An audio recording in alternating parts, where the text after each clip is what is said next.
എടാ അവൻ്റെ പൈസയിലാണ്. എടാ നമുക്ക് അവന് പൈസ ഒഴിവാക്കിയാണ്.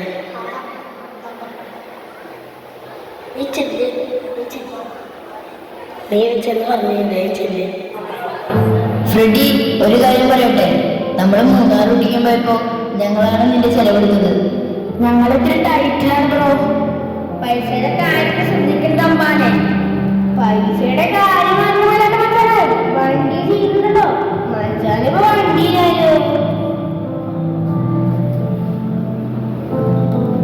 ഞാൻ ഇന്നലെ അവർ ചെയ്ത സഹായങ്ങളും ഇവർക്ക് വേണ്ടി മുടക്കിയ പൈസയും ഒറ്റ നിമിഷം കൊണ്ട് വരുമാനമല്ലേ. പൈസ ഇല്ലെങ്കിൽ നമുക്ക് ഒരു വിലയുമില്ല. ബ്രോ ഒന്നും പറഞ്ഞില്ല. ഞങ്ങൾക്ക് വീട്ടിൽ നിന്ന് പൈസ കിട്ടിയിട്ടേ. നമ്മുടെ ട്രിപ്പിന്റെ കൂടുതൽ ചിലവും ഞാനല്ലേ എടുത്തത്. എന്നിട്ട് എന്റെ പൈസ തീർന്നപ്പോൾ എന്നെ ഒഴിവാക്കുവാണോ? അതിനിവിടെ പ്രസക്തിയില്ല. ഞങ്ങൾ എന്തായാലും ഗോവയ്ക്ക് പോകാൻ തീരുമാനിച്ചു. പൈസ ഇല്ലാതെ നീ ഞങ്ങളുടെ കൂടെ വരണ്ട. ഇങ്ങനെ വീട്ടിൽ ചോദിക്കും. നിങ്ങൾക്കറിയാലോ, ഞാൻ വീട്ടിൽ നിന്ന് എനിക്ക് ഉള്ളതെല്ലാം വാങ്ങിയാണ് ഇറങ്ങിയത്. എനിക്കിനി വീട്ടിൽ നിന്ന് ഒന്നും കിട്ടാനില്ല. മച്ചാനെ ക്ഷമിച്ചിട്ട് കാര്യമില്ലാട്ടാ. മച്ചാനെ ഞങ്ങൾക്ക് അങ്ങനെ വരും, അല്ലെങ്കിൽ സീനാവൂടാ. ഇനി പോലെ പിന്നെ എടുത്തില്ല. നീ വണ്ടി കുറച്ചു.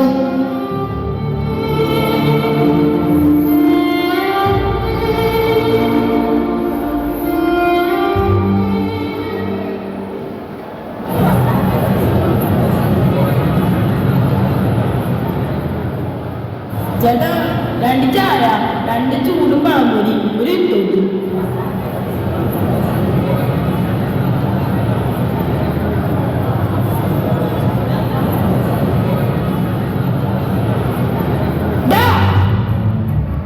നിന്നോട് ക്ലീൻ ചെയ്യാൻ പറഞ്ഞിട്ട് കട്ടുനിന്നോടാ എന്റെ ഹോട്ടലിന്റെ പേര് നശിപ്പിക്കാൻ.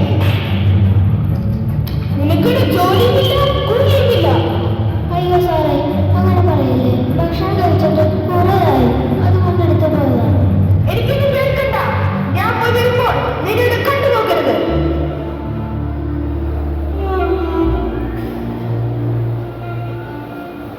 ഞാൻ എന്റെ വീട്ടുകാരുടെ കൂടെ ആയിരുന്നെങ്കിൽ എനിക്ക് ഈ അവസ്ഥ വരില്ലായിരുന്നു.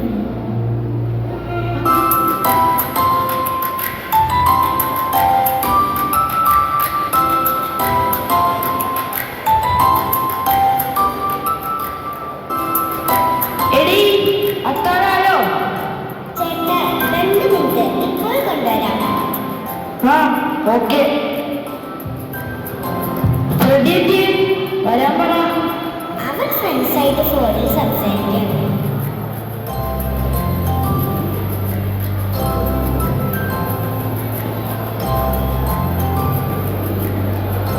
ഓ, ഇളയ പോലെ 2 മീൻ കൊടുത്തോ? എനിക്കൊന്നേ ഉള്ളൂ.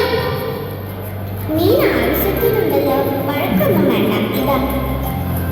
എന്താണ് പതിവില്ലാത്തൊരു സീരിയസ്നെസ് നിന്റെ മുഖത്ത്? അപ്പ, എനിക്ക് ഇത്രയും പ്രായമായി. എനിക്ക് എന്റേതായ കുറെ സ്വപ്നങ്ങളുണ്ട്. എന്റെ കൂട്ടുകാരെല്ലാം പല മേഖലയിലും പ്രഗത്ഭരാണ്. അതിനെന്താ മോനെ, ഇവിടെയുള്ളതെല്ലാം നിങ്ങൾക്കുള്ളതല്ലേ. അപ്പ, ഞാനും എന്റെ ഫ്രണ്ട്സും കൂടെ ഒരു ബിസിനസ് തുടങ്ങാൻ പ്ലാൻ ഉണ്ട്. എന്റെ വീതം എനിക്ക് തരണം. കാരണം ഞാൻ അവർക്ക് സമ്മതം കൊടുത്തു.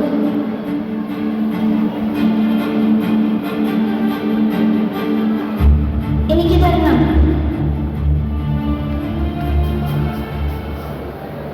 ചേട്ടാ, നമ്മുടെ മകൻ ഒത്തിരി മാറിപ്പോയി. അന്ന് കൂട്ടുകെട്ട് ശരിയല്ലെന്ന് തോന്നുന്നു. എടി, എത്രയൊക്കെ പറഞ്ഞാലും അവൾ ബിസിനസിന് വേണ്ടിയല്ലേ ചോദിച്ചത്. നമുക്ക് അവന്റെ വീതം കൊടുത്തേക്കാം.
എന്തു പറ്റി മോനെ?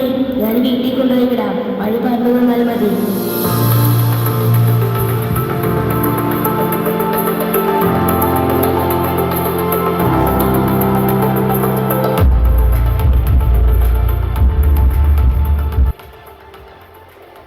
അപ്പാ, മോനെ, എന്റെ പൊന്നു മോനെ. നിന്നെ കുറിച്ചുള്ള വാർത്ത കേട്ടപ്പോൾ ഞങ്ങൾ ഒത്തിരി വിഷമിച്ച പോലെ. ഫ്രെഡി, അപ്പം നിനക്ക് പൈസ തന്നപ്പോൾ എനിക്ക് നിന്നോട് ദേഷ്യമായിരുന്നു. പക്ഷേ നീ വീട് മാറി നിന്നപ്പോൾ ഞങ്ങൾക്കത് താങ്ങാനായില്ല. ചേട്ടാ,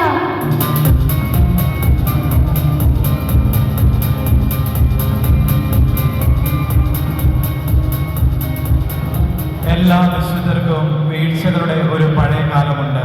പാപികൾക്ക് പ്രതീക്ഷ നിറഞ്ഞ ഒരു ഭാവിയും. മുന്നിലെ സാധ്യതകൾ തിരിച്ചറിഞ്ഞ് നഷ്ടപ്പെടുത്തിയ ദൈവസ്നേഹത്തിലേക്ക് നമുക്ക് തിരിച്ചു നടക്കാം, ധൂർത്ത പുത്രനെ പോലെ.